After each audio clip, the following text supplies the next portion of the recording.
नमस्कार। कक्षा अष्टमी विषय सामाजिक अध्याय 1 भाग 2। आज हम इस विषय के अंदर हमारा शिक्षण बिंदु रहेगा औपनिवेशिक क्या होता है। इनसे पहले हमने पाठ 1 कैसे, कब और कहाँ के बारे में है, यानी कोई भी तारीखें कैसे महत्वपूर्ण होती हैं, उस तारीख के अनुसार घटना कब घटी, कहाँ घटी, इसके बारे में पढ़ा।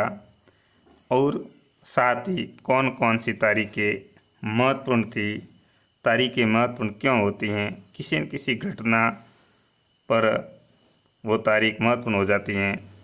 फिर हमने पढ़ा हमने अवधियाँ कैसे तय की, इसके बारे में अध्ययन किया। और अब हमारा इसी विषय का इसी अध्याय का भाग 2 में हम पढ़ेंगे औपनिवेशिक क्या होता है।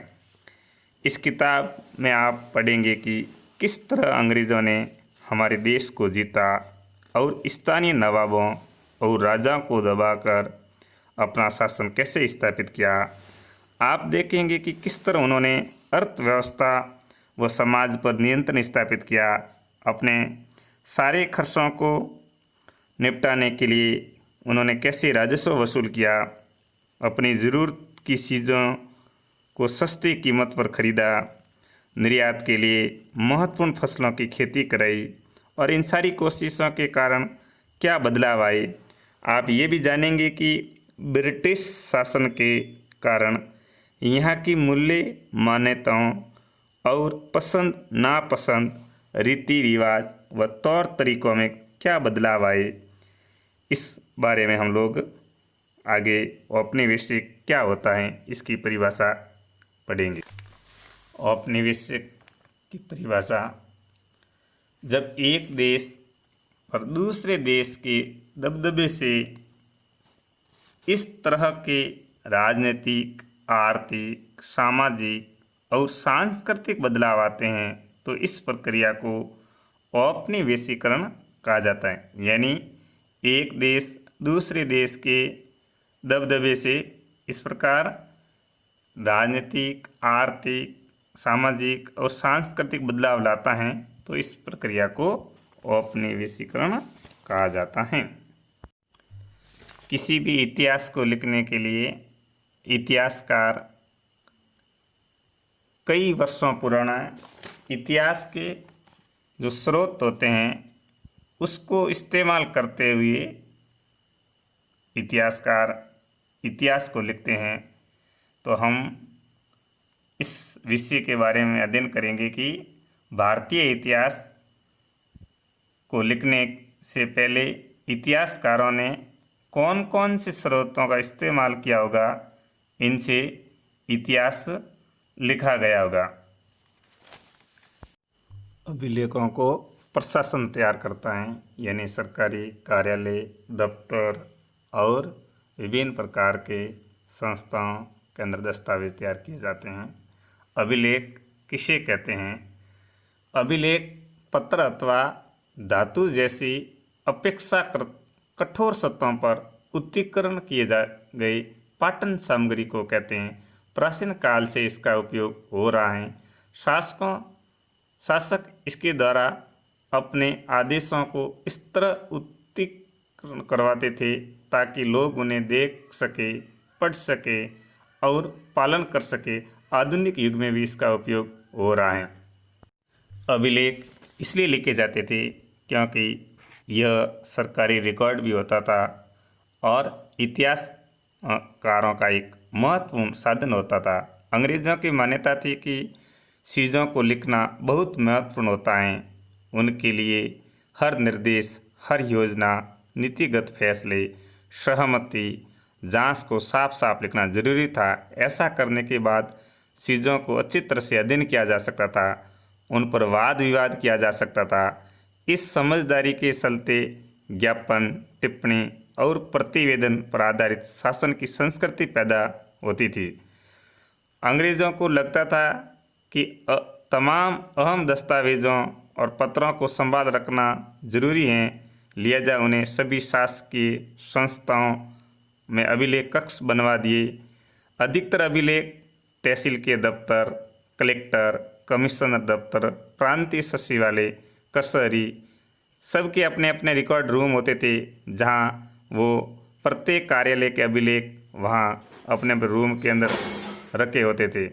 कुछ महत्वपूर्ण दस्तावेज होते थे जिनको अभिलेखागार, उसको अंग्रेजी में आर्काइव भी कहते हैं, या इसको संग्रहालय जैसे बड़े संस्थान भी नाम दिए गए हैं।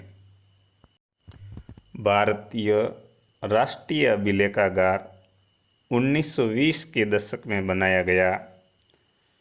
यह नई दिल्ली में स्थापित किया गया।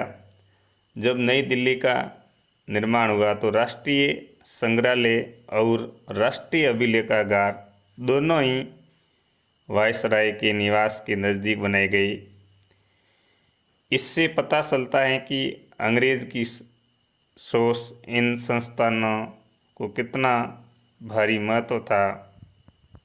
सर्वेक्षण क्या होता है? सर्वेक्षण किसे कहते हैं?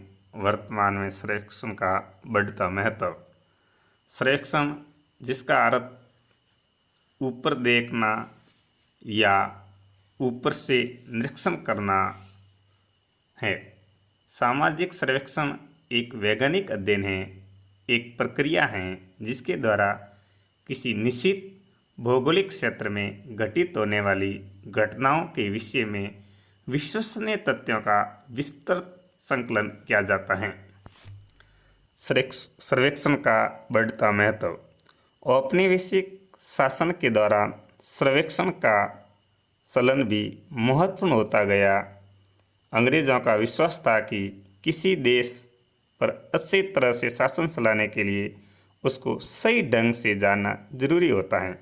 19वीं सदी की शुरुआत तक पूरे देश का नक्शा तैयार करने के लिए बड़े बड़े सर्वेक्षण किए जाने लगे।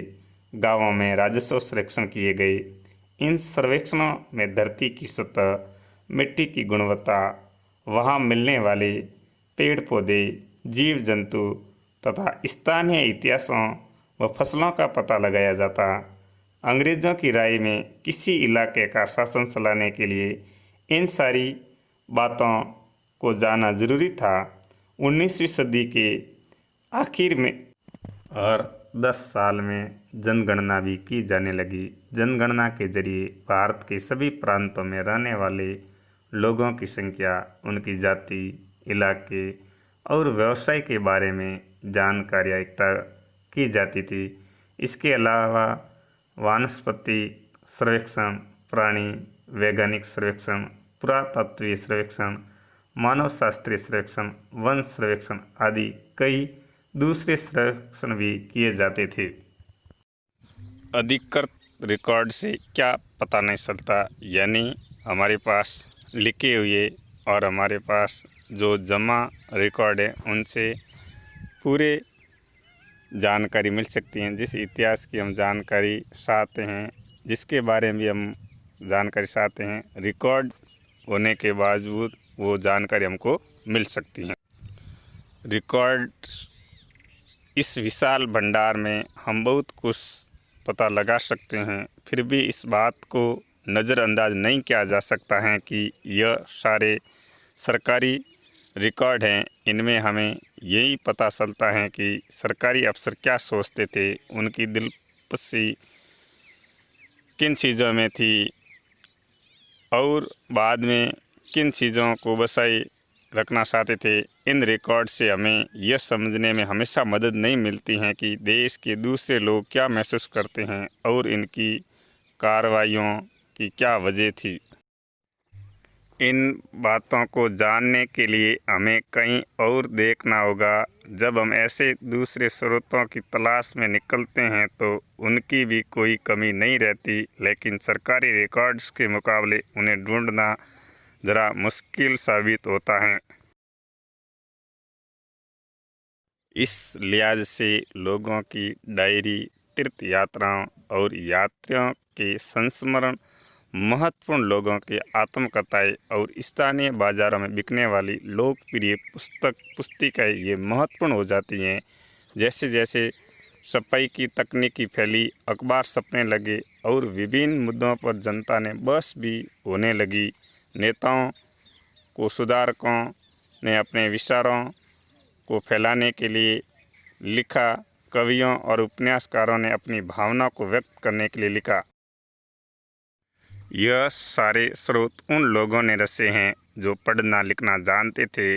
इनमें से हम यह पता नहीं लगा सकते हैं कि आदिवासी और किसान, खदानों में काम करने वाले मजदूर या सड़कों पर ज़िंदगी गुजारने वाले गरीब किस तरह के अनुभवों से गुजर रहे थे।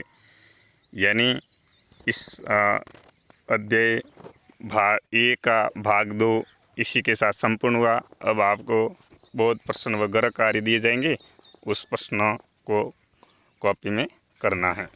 अगर हम थोड़ी और कोशिश करें तो हम इस बारे में भी जान सकते हैं। जैसे जैसे आप इस किताब में आगे बढ़ेंगे आपको यह बात समझ में आने लगेगी। यानी हमने इस अध्याय के अंदर सरकारी रिकॉर्ड्स और अन्य प्रकार की जानकारी प्राप्त की। इसी के साथ यह अध्याय संपूर्ण हुआ। अब आपको गृह कार्य व बोध प्रश्न दिए जाएंगे, उसको अपनी कॉपी में हल करना है।